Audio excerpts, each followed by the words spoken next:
chapter 31, Running on Empty, 1975 to 1991. So we're pretty much going to go through the oil crisis in the Middle East, and then we'll look at the presidencies of Ford, Carter, and Reagan, and then we'll look at some of the stuff going on in Iran during this time.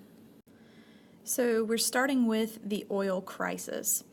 And of course, this involves the United States and the Middle East. Our involvement in the Middle East had very much to do with, one, our tradition of helping Israel, and two, there is lots and lots of oil that we buy still from the Middle East.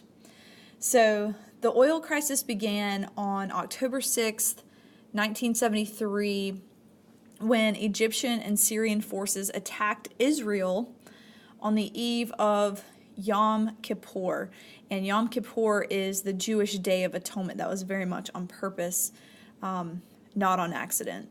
And the reason they attacked Israel on the eve of this holiday was that 6 years earlier, Israel had crushed Egyptians pretty much with ease and taken the Sinai Peninsula and the west bank of the Jordan River.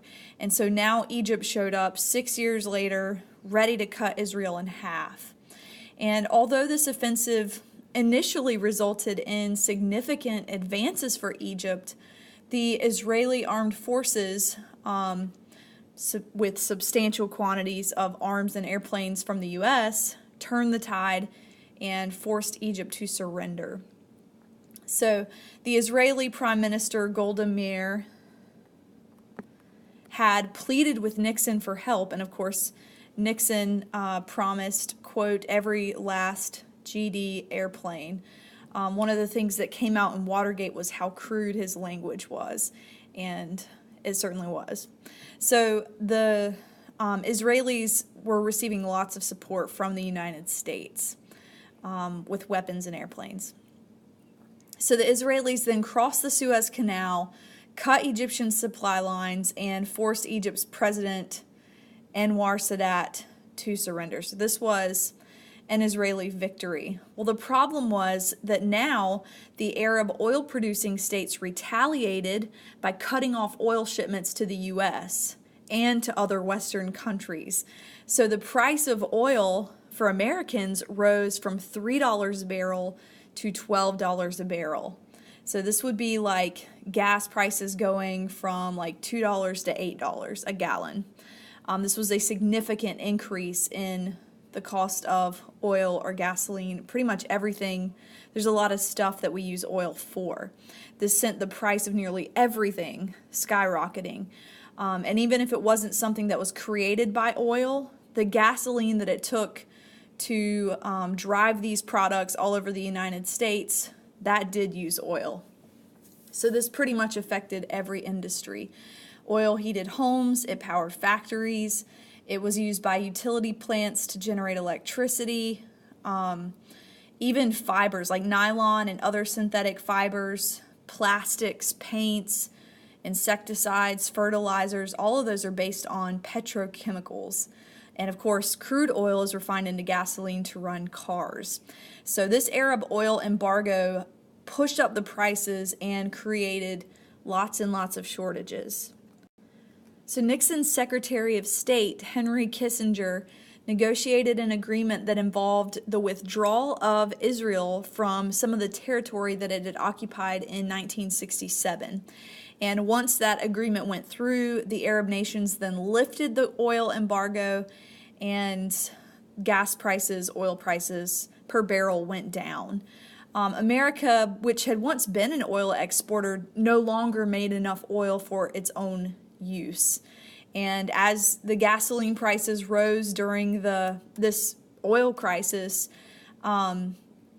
Americans began to turn to smaller, more gas-efficient cars, which that actually hurt the American automobile industry. So Ford as president. We know that Ford was appointed rather than elected vice president. He assumed the presidency upon Nixon's resignation in August of 1974. Nixon's first vice president, Spiro Agnew, resigned because of the Watergate scandal. So Ford was left sort of to pick up the pieces. As a politician, he came off as unimaginative, less than brilliant, but he was hardworking, and he was completely untouched by scandal, and people liked that after their trust had been betrayed by Nixon. And so Ford was an open and earnest person, but unlikely to venture beyond conventional boundaries to make anything happen. And he dealt with a mostly Democratic Congress, so he didn't really accomplish very much. But again, this is what the country wanted in the aftermath of the Nixon scandals. And so Ford was unable to contend with the forces that would shake the nation's economic foundation, like high inflation, high unemployment. And again, he was dealing with Democratic majorities in both houses of Congress. And so he recognized the difficult situation that he faced, but he was pretty much inept in trying to handle the economy. And then during Ford's presidency, Ford had actually asked for more aid to send to South Vietnam, and Congress refused. So Saigon fell to the North Vietnamese in 1975, and Saigon was renamed Ho Chi Minh City, of course, leader of the communists in North Vietnam. And so at this point, the long Vietnam War was finally over. So Ford versus Carter. So Ford was initially hesitant about seeking the Republican presidential nomination again after his very short term, finishing up Nixon's presidency. But he did in 1976. And he actually was almost beat out by challenger Ronald Reagan, a former movie actor and former governor of California. So you have Ford wins the Republican nomination, and then his Democratic challenger was Jimmy Carter of Georgia. And Carter had this homespun appeal and an outsider's image that gave him considerable edge over Ford. When it came down to it, both candidates were really vague on issues, but Carter was able to patch together some key elements of the New Deal coalition and win a very narrow victory. Now, the New Deal coalition was an alignment of interest groups and voting blocs in the U.S. that supported the New Deal, like from FDR. And they voted for Democratic presidential candidates from 1932 until the late 60s. And so with the support of those people, Carter was able to pull off the victory. So the Carter presidency. Carter attempted to put off an air of democratic simplicity and a measure of morality to his presidency. And this isn't far off the heels of Nixon, so it's important for him to come off as a moral guy. So he set aside some of the formalities of office, which was a pleasant change from Nixon. For instance, after he delivered his inaugural address, he didn't even ride the limousine, but left with his wife and daughter. And he enrolled his daughter in a primarily black school in Washington. And then after becoming president, he held a 2-hour call-in and talked to people for 2 hours, just answering their questions. So again, he kind of did away with some of the formalities of office, and people liked that. However, Carter did fill his administration with some of his associates from Georgia who had very little national political experience, as Carter had. And the administration actually developed a reputation for submitting complicated proposals but failing to follow them up. So one of the things that Carter dealt with during his presidency was a national depression. Carter did alienate public opinion by making a television address where he talked about a moral and spiritual crisis that sapped the nation's energies. He was talking about the emptiness of wealth. Well, the problem was these sermons on the emptiness of consumption pretty much rang hollow to those who had lost their jobs or they had seen inflation shrink their paychecks. decrease the value of what money they had in retirement. This economic downturn, it was triggered by the energy crisis, but it had some fundamental causes in addition to that. The nation's productivity had declined partly because of discontentment among the workers who had increasingly dull and repetitive jobs. At GM and Ford Motors, absenteeism doubled. People just weren't showing up to work. And the statistic is that 5% of people every day did not show up to work, and they had no explanation. They didn't call in sick or anything. They just didn't come. And so you have this new generation of younger workers who were impatient with aging union leaders and a system that tied salary increases to seniority. They weren't willing to wait it out. And so many of them just didn't come to work. As a result of that, union membership actually declined. So President Carter confronted a really difficult and unexpected economic situation. And the term given to this situation is stagflation.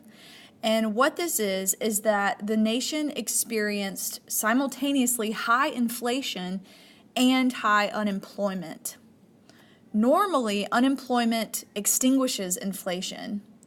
And after 1973, the U.S. somehow experienced both inflation and high unemployment levels. And so the term stagflation was coined to describe this seemingly contradictory combination of high inflation and slow growth.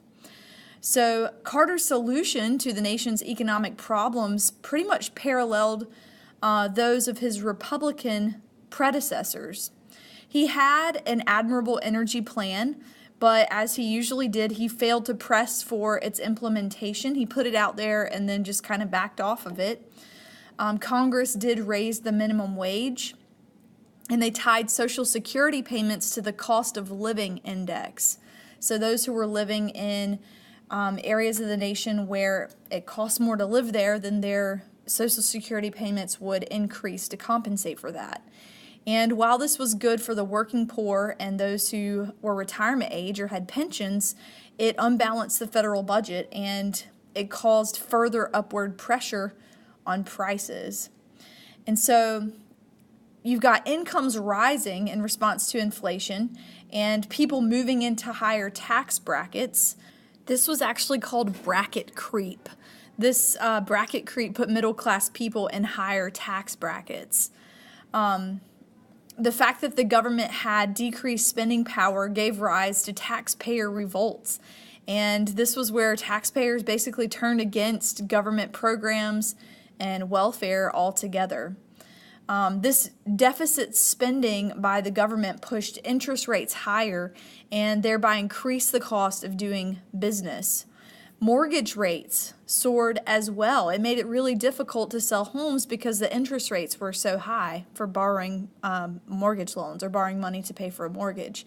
And so it resulted in a housing slump. This cost construction workers their jobs and meant bankruptcy for many builders. Savings and loan institutions were hard hit too because they were stuck with long-term mortgages that were made when the rates were really low, like 4 and 5%, and they were barely making any money off of these loans now that inflation was happening and the interest rates and all of that were high. So now they had to pay much more than that to hold deposits and offer even higher rates to attract new money. Not to mention oil prices nearly tripled in 1979. This spurred another round of inflation. Automakers, of course, were especially hard hit. And the point here is that this stagflation caused a ripple effect in the economy that made it difficult for everyone, pretty much everyone. So constant decency in action. Carter's foreign policy suffered from the same indecision and inconsistency as his domestic or at-home policy. And he announced that his intention was to put the issue of basic human rights before everything else. And so he cut aid to Chile and Argentina because of their human rights violations. but said little about and continued to help other repressive nations. So it seemed sort of like a contradictory message. Carter also negotiated for the gradual return of the Panama Canal to Panama's control and a guarantee, of course, of the neutrality of the canal. He also attempted to continue Nixon's policy of détente, or the relaxing of tensions during the Cold War. The United States and the USSR had actually signed a second SALT agreement called SALT II. And again, that stands for Strategic Arms Limitation Treaty. This was signed in 1979, and Carter submitted it to the Senate for ratification. However, the Soviets then invaded Afghanistan, so Carter withdrew the treaty from consideration. He also stopped the shipment of American grain and high technology to the Soviet Union and boycotted the Moscow Olympics. And all of that pretty much served to effectively end détente. Carter's major diplomatic achievement during his presidency was the signing of the Camp David Agreement, or the Camp David Accords, in 1978 between Egypt and Israel. And this was significant because it was the first time that Israel and Egypt had met in 2,000 years. They signed a peace treaty ending the ongoing state of war between the two nations. And this was good for the U.S., of course, because it ensured an uninterrupted supply of oil for the U.S. from surrounding Arab nations. And Egypt recognized Israel as a nation and was actually the first Arab nation to do that. So Carter's achievement was the Camp David Agreement. Okay, so the Iran crisis origins. So beginning in World War II, the U.S. had helped maintain the rule of the Shah of Iran. His name was Mohammad Reza Pahlavi. And the U.S. sold weapons to the Shah, and they trained his secret police. And although Iran was an enthusiastic member of OPEC, or Middle Eastern, this was the Middle Eastern oil cartel, the Shah was also a friend of the United States. And many regarded Iran to be, as Jimmy Carter put it, an island of stability in the Middle East. But this appearance was deceptive. The Shah managed to anger conservative Muslims with his attempts to westernize Iranian society.